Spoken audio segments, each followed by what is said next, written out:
بسم الله الرحمن الرحيم. نبدأ الفيديو الرابع من مراجعة نهائية للصف الخامس. 31 بيقول لي مربع طول ضلعه 10 سنتيمتر، عايز مساحة سطح. مساحة المربع بيساوي طول الضلع في نفسه. يبقى لو عايز احسب مساحة المربع ده هنطبق قانون طول الضلع في نفسه. في ناس ممكن تتلخبط تطبق قانون نص في طول القطر في طول القطر، انما هنا مديني طول الضلع، يبقى مساحة سطح هيساوي طول الضلع في نفسه، يبقى 10 في 10 هيديني 100 سنتيمتر مربع. عدد محاور تماثل معين 2 نحفظها. عدد محاور تماثل مربع 4. عدد محاور تماثل مستطيل 2. عدد محاور تماثل شبه المنحنى متساوي الساقين 1. 33 أيهما أكبر من حيث المساحة؟ معين أطوال أقطاره 8 و6 أم مربع طول قطره 5 سنتيمتر. طيب هنا لما أجي أحسب هعمل 3 خطوات. الخطوة الأولى هحسب مساحة المعين نص حاصل ضرب طولي القطرين. نحفظ القوانين دي عشان اقدر ان انا احل بيها المسائل. يبقى نص في القطر الاول 8 والتاني 6، نص ال8 4 في 6 ب24 سنتيمتر مربع. طيب مربع طول قطره 5 سنتيمتر، يبقى نطبق قانون مساحة المربع نص في طول القطر في طول القطر. برضو احفظ القانون. طيب نص في طول القطر 5 وطول القطر التاني 5، لأن أقطار المربع بتكون متساوية. نص الخمسة 2.5، 2.5 في 5 هيديني 12.5 سنتيمتر مربع، أو 5 في 5 ب25، نصهم 12.5 سنتيمتر مربع. طيب من هنا هنلاحظ إن مساحة المعين طلعت 24 سنتيمتر مربع، مساحة المربع طلعت 12.5 سنتيمتر مربع، يبقى الأكبر هنا هي مساحة المعين. يبقى نقول له إذا مساحة المعين أكبر من مساحة المربع. 34 بيقول لي ادخرت زهراء 14 جنيها، اشترت منها 3 كراسات، سعر الواحدة س جنيه، وتبقى معها 8 جنيهات. عبر عن هذا الموقف بمعادلة ثم أوجد سعر الكراسة الواحدة. طيب يبقى هنا بيقول لي إن زهراء اشترت 3 كراسات، سعر الواحدة س جنيه.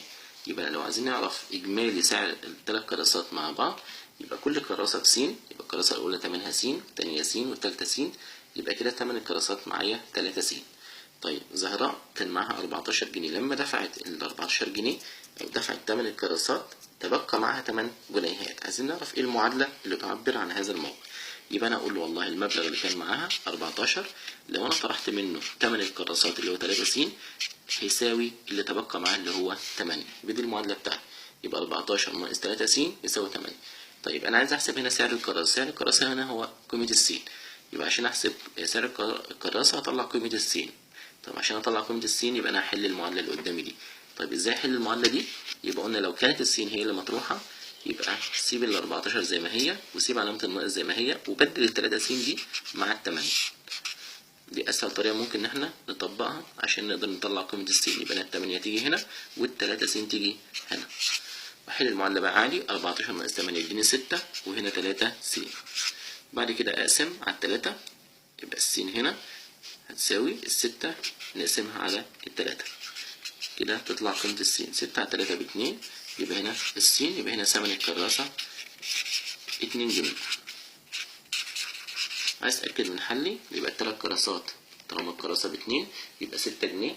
انا معايا 14 جنيه، اطرح منهم ال6 جنيه هيتبقى معايا 8 جنيه. 35 معين طول قطريه 10 و12، عايز مساحة المعين نص حاصل ضرب القطرين زي ما حلنا في المثال السابق. يبقى نص في 10 في 12. ممكن اجيب نص ال 12 6، و6 في 10 ب60 سنتيمتر مربع. 36 ضعف العدد صاد مطروحا منه 4، عايزين نعبر عنها رمزيا. يبقى اقول له ضعف العدد صاد زي ما قلنا برضه قبل كده بيساوي 2 صاد مطروحا منه 4. بنأكد تاني ان المطروح منه ينكتب الاول. طيب يبقى اللي ضعف العدد صاد هو اللي انطرح منه 4، يبقى ال2 صاد تتكتب الاول وبعد كده نقول ناقص 4. محيط مثلث متساوي الأضلاع طول ضلعه لام. قلنا محيط المثلث متساوي الأضلاع هو طول ضلعه في 3، يبقى لام نضربها في 3 يديني 3 لام سنتيمتر. أكمل بنفس النمط. هنا 1 4 8 13. هنا عندي من الواحد للأربعة زودنا 3، من الأربعة للتمانية بنزودنا 4، من التمانية 13 زودنا 5، يبقى أنا أزود 6 على 13 تبقى 19، أزود 7 يديني 26. ووضحنا النمط ده قبل كده. 39 احل المعادله، 2 س زائد 9 يساوي 21.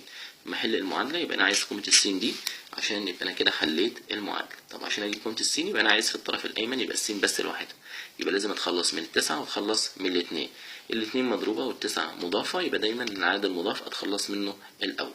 ازاي؟ انقله الناحيه الثانيه، لو هو زائد انقله ناقص ولو هو ناقص انقله زائد. يبقى هنا 2 س تساوي 21 ناقص 9. هنا 2 س هتساوي 21 ناقص 9 يديني 12. بعد كده الاتنين مضروبة انقلها الناحية التانية مقسومة، يبقى س تساوي 12 على الاتنين، يبقى س هنا هتساوي 6. ودايما في المعادلة تتأكد من حلي، اشيل السين اللي موجود عندي في المعادلة واحط مكانها 6، يبقى 6 في 2 ب 12، 12 زائد 9 يديني 21. وبكده يبقى انا قيمة السين اللي انا طلعتها مظبوطة. 40 مربع طول قطره 8 سنتيمتر، عايز مساحته. مساحة المربع إذا اداني طول القطر يبقى نص في طول القطر في طول القطر، يبقى نص في 8 في 8. أقطار المربع متساوية، يبقى القطر الأول 8 يبقى التاني برضو 8. نص ال8 4، 4 في 8 ب 32 سنتيمتر مربع. 64 زائد 36 زائد نقط تساوي 64 زائد نقط زائد 35. قلنا اللي موجود في الطرف الأيمن لازم أزيه في الطرف الأيسر. هنا 64 هنا 64، هنا 36 مفيش هنا 36 أكتب 36، هنا 35 مفيش هنا 35 أكتب 35. يبقى اللي موجود في اليمين زيه في الشمال. بعد كده عايز نطلع الناتج، فأنا هطلع ناتج القوس الأول. ناتج القوس هنا 64 زائد 36 يديني 100، وال100 زائد ال35 تديني 135. 4 زائد س يساوي 15، إلا 4 مجموعة أنقلها الناحية التانية مطروحة، يبقى س تساوي 15 أنقص منها 4 يبقى س تساوي 11. 43 بيقول لي دراجة أو عجلة دراجة طول قطرها 56 سنتيمتر. يبقى أنا عندي دراجة العجلة بتاعتها طول قطرها 56 سنتيمتر. طيب احسب المسافة التي تقطعها العجلة عند دورانها دورة كاملة.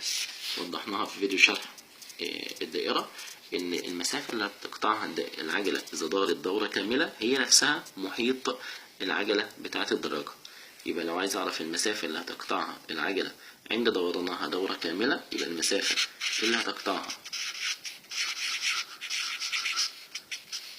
العجلة أو الدراجة إذا دارت دورة كاملة هتساوي محيط العجلة، يعني هتساوي باي في طول القطر. يبقى أي دراجة المسافة اللي هتقطعها إذا دارت دورة كاملة بتبقى بالظبط مساوية لمحيط العجلة بتاعة الدراجة. طيب يبقى أقدر أطبق قانون باي في طول القطر. باي هنا ب 22 على 7 في طول القطر هو قال لي 56 سنتيمتر. 56 على 7 هيديني 8، واضرب 2 في 8 ب 16، 6 معايا الواحد، 2 في 8 ب 16 1 17 176 سنتيمتر.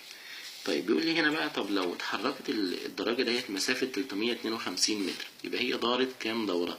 يبقى عشان اقدر اعرف هي دارت كام دورة هقسم المسافة اللي قطعتها على المسافة اللي هتقطعها في دورة كاملة اللي انا حسبتها في الخطوة الاولى. يبقى هنا عدد الدورات اللي هتقطعها اذا قطعت مسافة 352 هيساوي كده 352 متر اقسمه على 176 سم. بس الاحظ هنا ان المسافة اللي مداني بالمتر والمسافة اللي انا طلعتها اذا دارت دورة كاملة بالسنتيمتر، يبقى انا لازم احول. طيب الاسهل هنا احول المتر اضربه في 100 فتبقى 352 واحط لها صفرين كده بقت سنتيمتر اقسمها انا على 176. الكلام ده يساوي 200 دورة. كده انتهى الفيديو الرابع من المراجعة النهائية للصف الخامس.